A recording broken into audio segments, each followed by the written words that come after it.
Welcome to the panel. I think this is going to be really interesting, not only because the topic itself is something that should be kind of very well known for all entrepreneurs or wannabe entrepreneurs, but also because we have a top-notch panel of VCs that kind of fall on the right side of the line. These are the guys that kind of do the entrepreneur-friendly term sheets.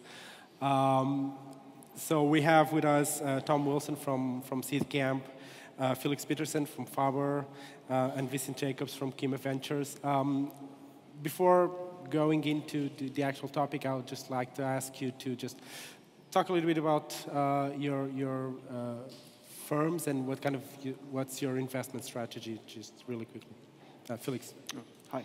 Yeah, so Faber is a pan-European seed stage fund.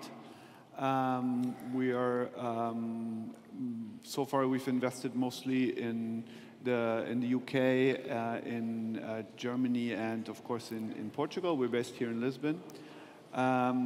What makes us a little bit special is that we're also running a product platform, so helping entrepreneurs not only with marketing and contacts, but also with hands-on product work and work alongside of them.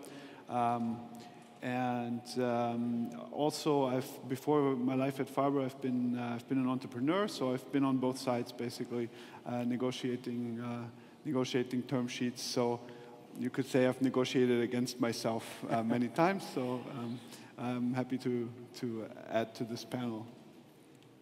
Yep, I'm Vincent from Kima Ventures. We are a very active seed investor based in Paris and London. We typically invest around $150,000 per company in about 2 to 3 startups per week, so about 100 to 150 investments per year, seed stage anywhere in the world. So I think in the context of this, I think for us, we spend a lot of time on legal paperwork, so we focus very much on keeping things simple and getting deals done quickly. So I think this will be a good discussion about that. Yep. Great. Yeah, I'm Tom Wilson from Seedcamp, part of the investment team at Seedcamp. At Seedcamp, we're aiming to be the first round fund for the most ambitious founders across the pre-seed and seed stage. We've invested in over 200 companies now since 2007, and many fantastic Portuguese founders as well. So yeah, alongside the capital which we're providing, we're also providing a lifelong platform of support, which touches upon things like the Seedcamp Academy, where we bring in mentors and speakers, things like our US trip, which Saul mentioned earlier, and we're trying to unlock that network value, which the portfolio companies bring, and also providing assistance on fundraising for upscale venture funding. And yeah, I think in terms of the panel here, we've been pioneering the Seed Summit term sheets, and it's something which I think we're really passionate about, so it's good fun to talk about it. Fantastic. I mean, one of the things that you mentioned was actually speed at closing the deal, and that's as important sometimes as the actual term sheet, because as every entrepreneur that has been through a funding round knows, like getting a real answer and getting a yes or no as fast as possible is absolutely key to kind of managing the process. But just for us to get a kind of a baseline, what does a term sheet from you guys looks like? What are the kind of the standard terms that you guys include? Let's start with Tom. Yeah, I mean, at the pre-seed stage, where we're looking to pretty much lead those investments, we do things on a convertible note basis. Very, very simple. There's no kind of hidden terms in there at all. We've really pushed forward a kind of transparent view, a bit like what Vincent was talking about earlier. So it's a fixed terms. We have an example of that actually available on Seed Summit, the website, under our advanced subscription and convertible note. So it's a document which we moved over from doing equity rounds to this convertible note rounds for speed and for hopefully for ease. It's a 6 or 7 page document, so hopefully it's very founder friendly and people are able to read through it and fully understand it. Because I think that's one of the things which is really important for founders is to really take the time to understand the documents when it gets to that stage of an investment. And not just think that, oh, this is fantastic, I'll sign here. So we've really kind of tried to think through and work with a lot of advisors to really provide that kind of transparency and clarity, and hopefully I think that's being reflected across the market generally. Sure. Yes, so I think standardization is an important point. So we also use the Seed Summit term sheet, which was made by Seedcamp years ago. And I think at that point you have a document that's been agreed to by a group of lawyers, a group of VCs, a group of startups, and then you have kind of an agreement of something that's considered to be the standard. And I think if you stick to the standard, then people are familiar with it and are happy to just skip the negotiation and just something that everyone's happy with. I think we even took it a step further with a thing called KEMA 15, where we put up a fixed offer, a fixed amount of money for a fixed amount of equity with a fixed term sheet and no negotiation. And there we made sure to put it online. It was in all the tech blogs, so it's very public what the terms are. And then people are aware of that when they reach out to us for investment, instead of reaching out for investment and then getting something that they don't know what it is. Felix?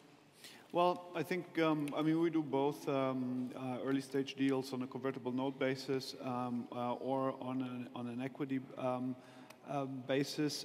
Also, again, I think we're mostly based with our seed stage convertibles on the good old Seedcamp material. And I mean, the good thing these days is that the founders also understand the key parameters, right? So it's in contrast to maybe a couple of years ago, the good founders are quite educated, and you can, even if you have negotiations, you can get pretty quickly down to the 3-4 key parameters, and in contrast to a couple of years ago, there's a lot less discussion around less interesting clauses that look quite daunting. I mean, these days, a lot of these things are public, or you know, there's really good books, really good blogs. Generally, the level at this point in early stage deals is really, if you have a good entrepreneur, a good investor on both sides, they kind of know what the standard is, and you can get pretty quickly back to business. Later stage, of course, it gets a little more tricky then. Yeah, I mean, exactly, but you were talking about like the key parameters that an entrepreneur has to look at. What are, to you guys, like those key parameters that the entrepreneur should be looking at in terms of closing a deal? Well, I mean, one thing that I think is good for every entrepreneur is before you even go out fundraising is to have a really good shareholder agreement already in place. Because this is one of the things, the term sheet where you negotiate a price, which is of course one important parameter in liquidation preference and sort of these classic terms. One of the things that you don't actually want your investor to write for you is especially when you do a convertible, it helps if you have a really good shareholder agreement already in place. And it helps also to signal that you're a mature founder. So by that I mean is, for example, things like founder vesting, and you know, kind of what happens when these things go south. And this is mostly a negotiation amongst founders and not so much between the founding team and the investor, or it should be at least. So having things like reverse vesting, so if one of the founding members leaves and you give back some of their shares, having that already in place signals also to the investor, okay, these are some guys that they know what they're doing, and then you can be quite easy on the actual terms. Sure, I think a lot of things have become standard. I think when we talk about liquidation preferences, seeing anything except 1x non-participating in a developed ecosystem is very, very rare. So yeah, if there's a template that people are sticking to, then there's only a few terms which are really up for negotiation, be it the valuation, sometimes things like vesting, which you can preempt by having in place already, as Felix says. But yeah, I think it just boils down to the main points, which are valuation and, well, that's the main one. Mm-hmm. Yeah, no, I think I'd double down on the kind of vesting point. I think it's something which, in our experience, occasionally that's caused an issue with some companies if they haven't got that in place very, very early on. So I'd say any founders, at the earliest point possible, at least start to think through a vesting schedule so that you can have some kind of mechanism if something goes wrong, whereby the company still is, viable as an investment opportunity, and there's not a large proportion of that cap table which has been taken up by a leaving founder. So I think that's something which is incredibly important, and if you can start the clock early, then it can also improve you from an economic point of view when you get to the stage of a funding round when, I think any sophisticated investor is going to ask for that as part of the round. So I think thinking through those things, and then also I think, which was touched upon in one of the earlier panels, the ownership of the company and, ensuring that, which links obviously to the valuation, that the the position on that cap table is such that the founder is incentivized to build this into a long-term, global business, raising multiple rounds. Yeah, that's actually something that a lot of entrepreneurs and investors as well sometimes don't understand, which is the valuation is key for both sides in both ways. I mean, if you get a too low valuation, then you don't have enough equity in the company to move forward. If the valuation is too high, then you have a problem for the next round unless you can keep up with those expectations. So it's always something that both entrepreneurs and investors should keep in mind. From your perspective, and I mean, having been an entrepreneur yourself, having negotiated through these things, what are kind of the typical pitfalls that you see in these kinds of deals? Like, what are the terms that are non-founder friendly and can easily slip past an investment contract? Well, it always sort of depends on the type of scenario you end up with, right? Like, the interesting thing is that in 80–90% of sort of the scenarios that can happen, the interests of the founder and the interests of the investor are actually aligned. So exactly, for example, what you just mentioned, the valuation of inexperienced founders, they think, okay, if I have let's say they have a really hot property, different VCs are competing over it. So of course you're very tempted to say, okay, now I can maximize my side, maximize the valuation. And that might actually be a bad idea when you hit a bump in the road, and then you have to actually do a down round. So that can be extremely bad for you. So I think there's just this case of VCs, bad VCs or bad investors, optimizing for a less than good outcome, and basically creating incentives or de-risking their investment on the downside. And then you could end up in a medium scenario where you say, okay, it wasn't a big failure, right? So, I mean, if it's a failure, it's pretty simple. You failed as an entrepreneur, it was maybe a fire sale, you shouldn't walk away with a lot of money. That's why a 1x liquidation preference, I think, is perfectly fine. Because if $1 million was invested, you shouldn't walk away with 30% or 70% of that million if the company gets sold for $1 million, right?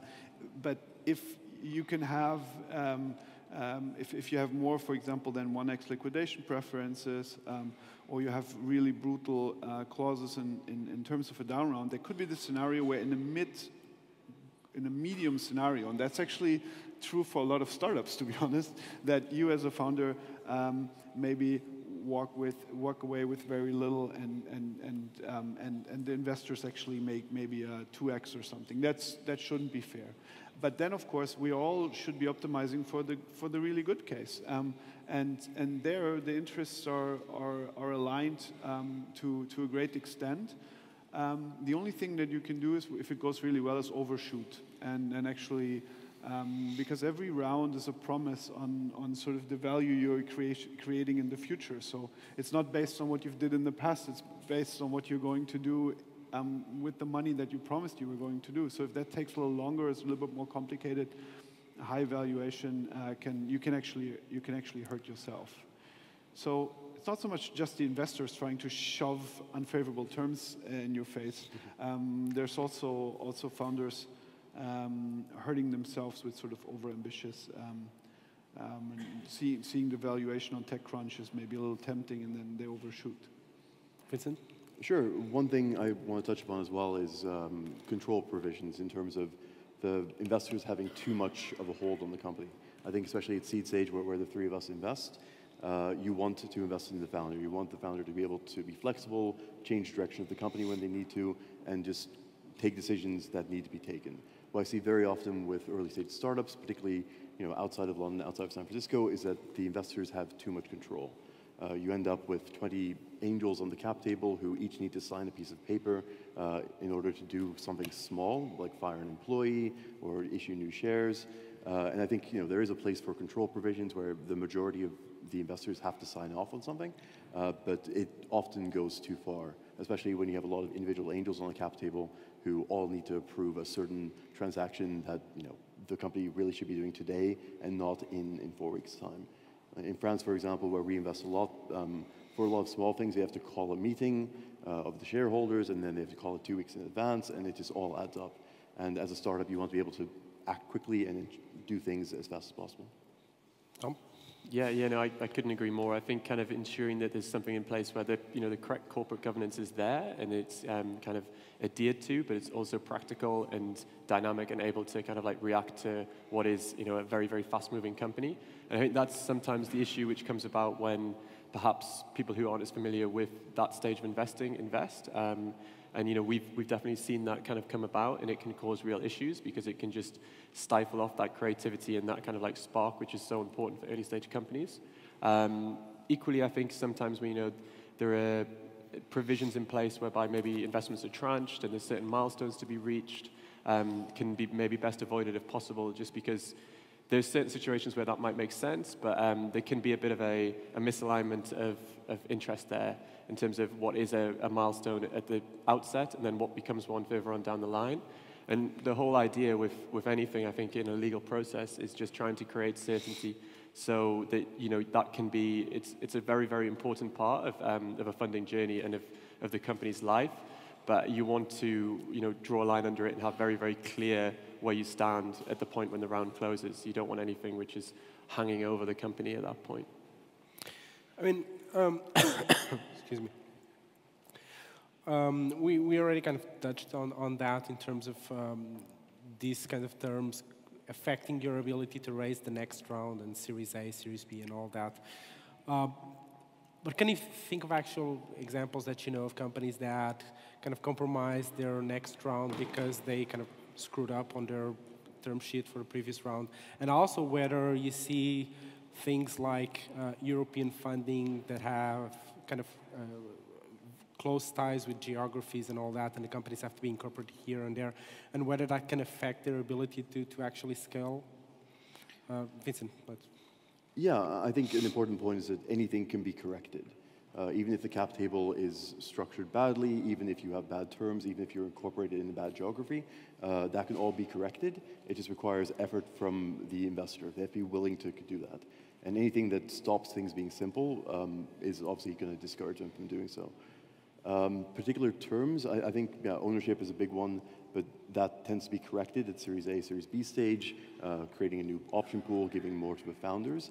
I think a lot can be corrected. I think bad examples of terms, I think the worst I've ever seen was an accelerator that had a non-dilution clause, so they would always own 5%. So they got 5% when they invested, and they said every time you raise more money, they get more shares for free. And then obviously the new investor is going to come in and say, no, you can't do that, get rid of that. But still, it makes you question, well, the investors, the founders, and just if everyone's aligned or not. But I mean, if I may, I mean, you're right. Everything can be corrected, but generally, it can be corrected if everything goes really well. Sure. Right. I have definitely seen, for example, cap tables that were a huge problem in raising the next round. And yes, if it's the hottest company on earth, new investors will come in, they will correct it, they will also pressure the old investors, but sometimes you have really provincial old investors that really create problems. And some VCs, to be honest, they just walk away, because if you're in a mature ecosystem and there's a lot of interesting companies you look at, this is definitely one of the things where especially in an early stage, they're like, it's not worth the effort. Sorry, it's an interesting company, but if it's not the hottest thing under the earth, we'll just don't consider that. Or, yeah.